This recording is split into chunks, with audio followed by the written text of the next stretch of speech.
Well, I am over an hour late this morning, but I got off the phone with two sort of well, not sort of two kind of important business calls. I hardly ever say that, okay, but this time it's true. Both uh, of them on the East Coast, so I didn't want to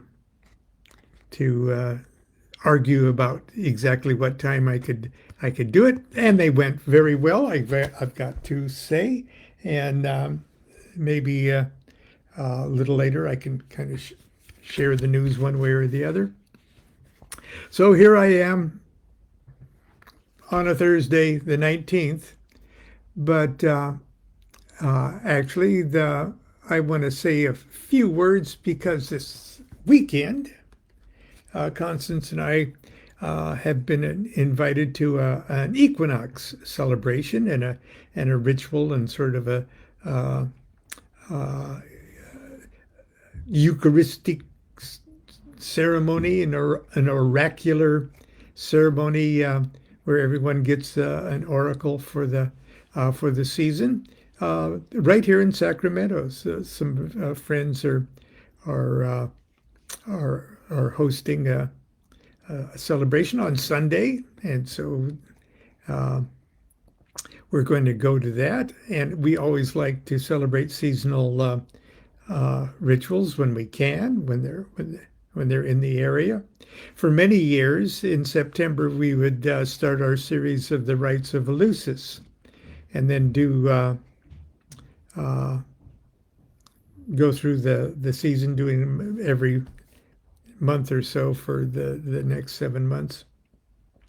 Anyway, so I'm going to look at the time period that the yearly initiation of the sun, we could call it, and this would be the equivalent of the year's sundown, okay, or at least dusk and twilight time. Fall is like that, okay.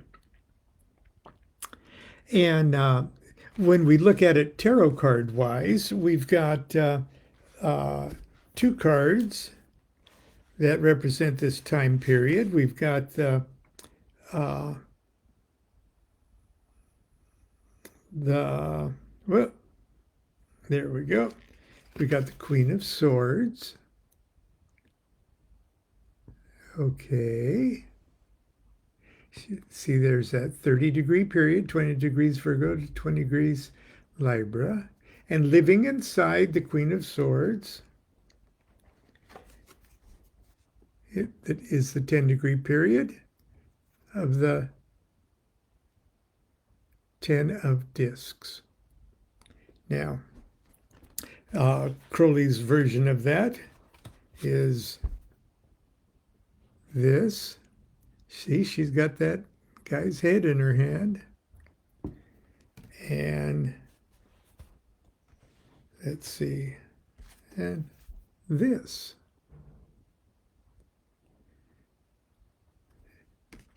Now, in your life, in the world situation around you, in your inner thoughts, in your inner clock synchronization with the year around us, this 10 of discs, as all the tens in the tarot, represent the full manifestation of the suit. It's where it ends. To go any lower would be to descend into the next lower world. And as far as the discs are concerned, there is no lower world. Something happens at the 10 of discs that doesn't happen anyplace else. The 10 of discs must jumpstart the whole cycle all over again. Here's what Crowley says about the 10. The 10 of discs is called wealth. I'll hold it up for us. Here again, it is written, this constantly recurring doctrine that as soon as one gets to the bottom, one finds itself at the top. And wealth is given to Mercury and Virgo. Let's see, there's Virgo.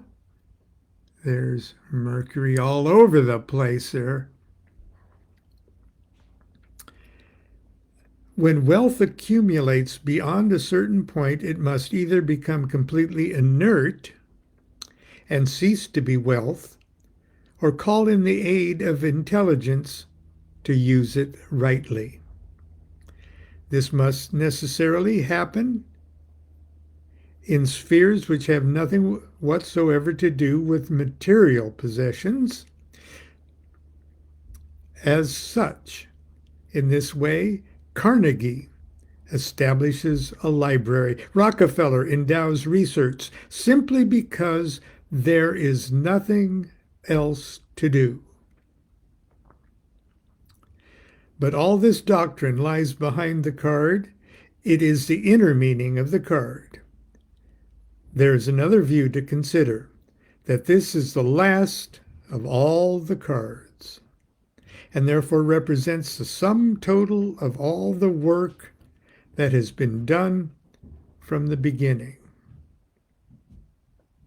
Therefore, it is drawn the very figure of the tree of life itself.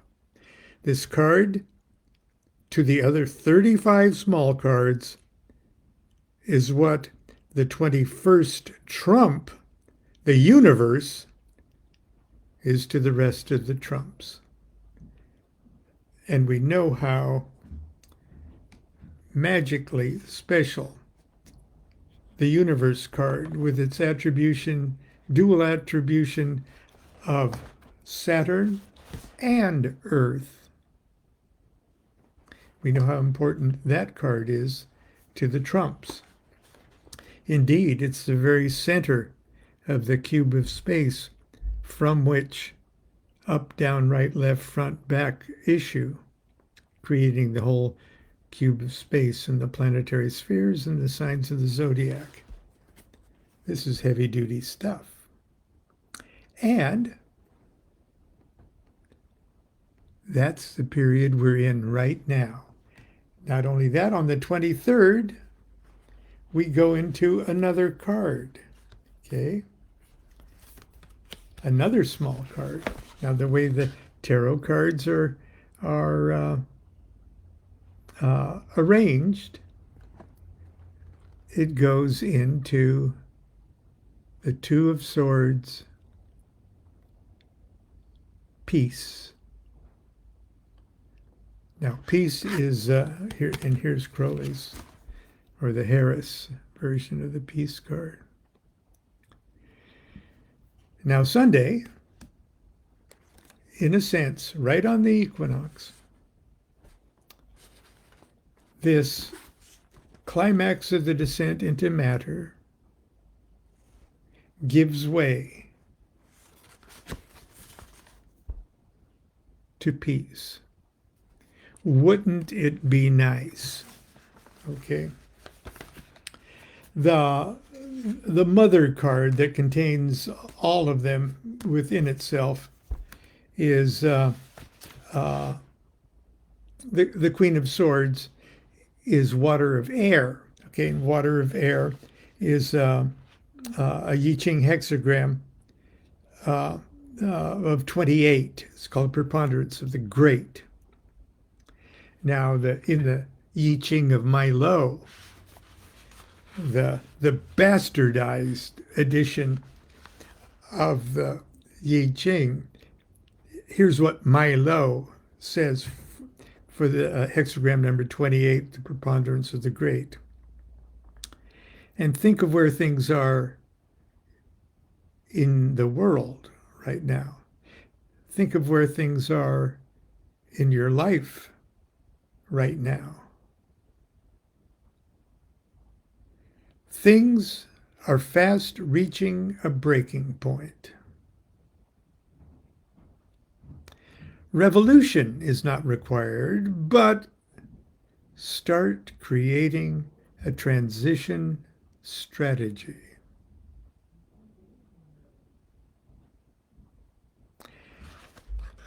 Now, if that isn't an oracular sounding thing, I don't know what is. But I will, for one, will be happy and relieved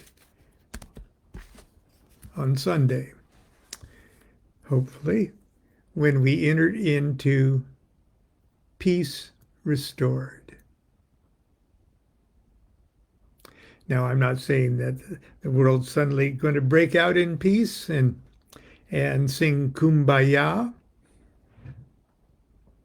That's unlikely to happen.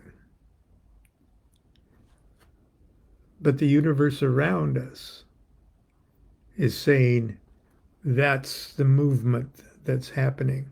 Now, I'm particularly fond of the Two of Swords, not because it's the first manifestation of the Ruach, of the intellectual thing. The Ace of Swords isn't really the first sword card. This one is. Ace is just the universal tendency towards swordness. But it's got two Goetic spirits there, the day one there. But my favorite night Goetic spirit, Ouroboros, is the nighttime Goetic spirit for that entire period of time. Now, that's not to say that you can only evoke Ouroboros during this time period, but it is his time period, or its time period. Anyway, let's try to get on board as the year enters the pylon of the twilight of the year.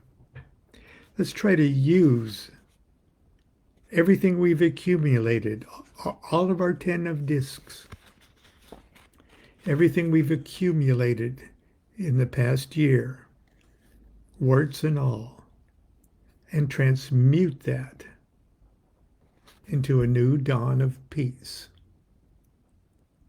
And even if the world around us has descended into an abyss, we can have peace in the only place that counts, in you. That's it for today. I know it's been a very short one, but it's been a wild day for me. So hopefully we'll see you tomorrow on Friday. Until then, continue to be good to yourself and be good to each other. And try to make plans to do something 10 of discs melding into the 2 of swords this weekend in this equinox. Till then, do what thou wilt shall be the whole of the law. Love is the law, love under will.